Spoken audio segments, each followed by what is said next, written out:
किस्मत का चमकना किसी भी व्यक्ति के जीवन का एक महत्वपूर्ण हिस्सा है, लेकिन यह केवल संयोग या भाग्य पर आधारित नहीं होता। इसके लिए मेहनत, धैर्य और सही अवसर की पहचान करना भी आवश्यक है। बहुत समय पहले एक छोटे से गांव में एक किसान रामू रहता था। रामू बहुत ही साधारण व्यक्ति था, लेकिन वह मेहनती और ईमानदार था। उसका मानना था कि भगवान हर किसी के भाग्य को लिखते हैं, लेकिन उसे बदलने की ताकत इंसान के अपने हाथों में होती है। रामू की जमीन बहुत उपजाऊ नहीं थी, लेकिन वह अपने परिवार को चलाने के लिए कड़ी मेहनत करता था।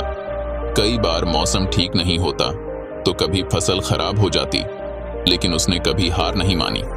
गांव के बाकी लोग अक्सर रामू का मजाक उड़ाते थे और कहते थे, तेरी किस्मत में बस गरीबी है।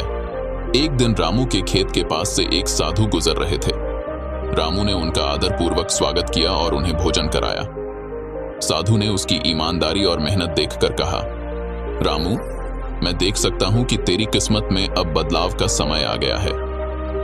रामू ने साधु से पूछा, महाराज, ऐसा क्या करूं कि मेरी किस्मत बदल जाए?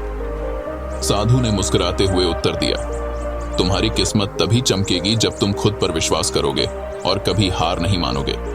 कठिनाइयों का सामना करते रहो और सही समय का इंतजार करो। साधु के आशीर्वाद से रामू में नया उत्साह आ गया। उसने न केवल पहले से ज्यादा मेहनत की, बल्कि अपने खेती के तरीकों में सुधार करने की भी कोशिश की। कुछ ही महीनों में उसकी फसल खूब अच्छी हो गई और उसने अपने खेत की उपज से गांव में नाम कमा लिया। धीरे धीरे उसकी आर्थिक स्थिति भी सुधरने लगी। रामू को एहसास हुआ कि किस्मत खुद ब खुद नहीं चमकती। किस्मत उन्हीं की चमकती है जो अपनी परिस्थितियों का सामना करने का साहस रखते हैं, कड़ी मेहनत करते हैं और अवसर को पहचानने का प्रयास करते हैं। साधु की बात हमेशा रामू के दिल में बसी रही। किस्मत मेहनत करने वालों का साथ देती है। रामू की मेहनत रंग लाई थी, लेकिन उसकी चुनौतियां खत्म नहीं हुई थीं। एक दिन अचानक बहुत भयंकर तूफान आया और रामू की फसलें तबाह हो गईं। गांव के लोग फिर से रामू का मजाक बनाने लगे। वे कहने लगे, देखो, किस्मत फिर से रामू के साथ नहीं है। अब तो इसका सब कुछ खत्म हो गया।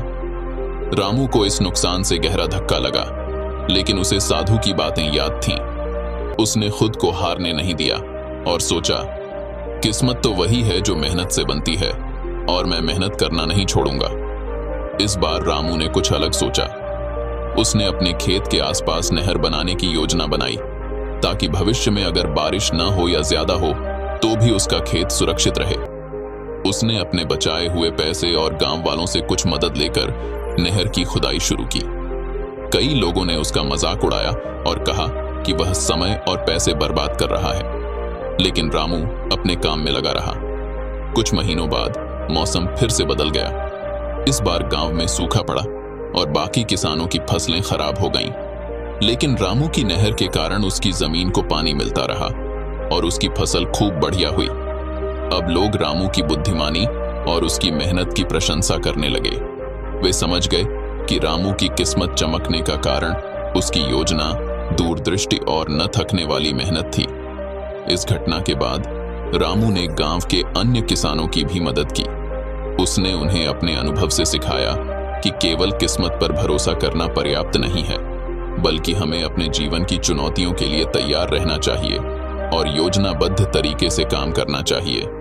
गांव के किसानों ने रामू की सलाह माननी शुरू की और जल्द ही पूरे गांव में समृद्धि छाने लगी। रामू अब गांव का सबसे सम्मानित व्यक्ति बन चुका था। लोग उसे किस्मत वाला कहते, लेकिन वह हमेशा मुस्कुराता और कहता, मेरी किस्मत मेहनत और विश्वास से बनी है। इस कहानी के दूसरे भाग से यह समझ में आता है कि किस्मत सिर्फ मौके या समय पर निर्भर नहीं करती, बल्कि यह हमारी सोच, हमारे काम और सही दृष्टिकोण का परिणाम होती है। जो लोग कठिन समय में धैर्य रखते हैं, मेहनत करते हैं और भविष्य की योजनाएं बनाते हैं, उनकी किस्मत हमेशा चमकती है। दोस्तों, हमें उम्मीद है कि आपको हमारी वीडियो बहुत पसंद आई होगी। अगर वीडियो पसंद आई हो तो वीडियो को लाइक और एक मित्र के साथ शेयर जरूर करें और हमारे चैनल से जुड़ने के लिए चैनल को सब्सक्राइब कर लीजिए। धन्यवाद। नमो बुद्धाय।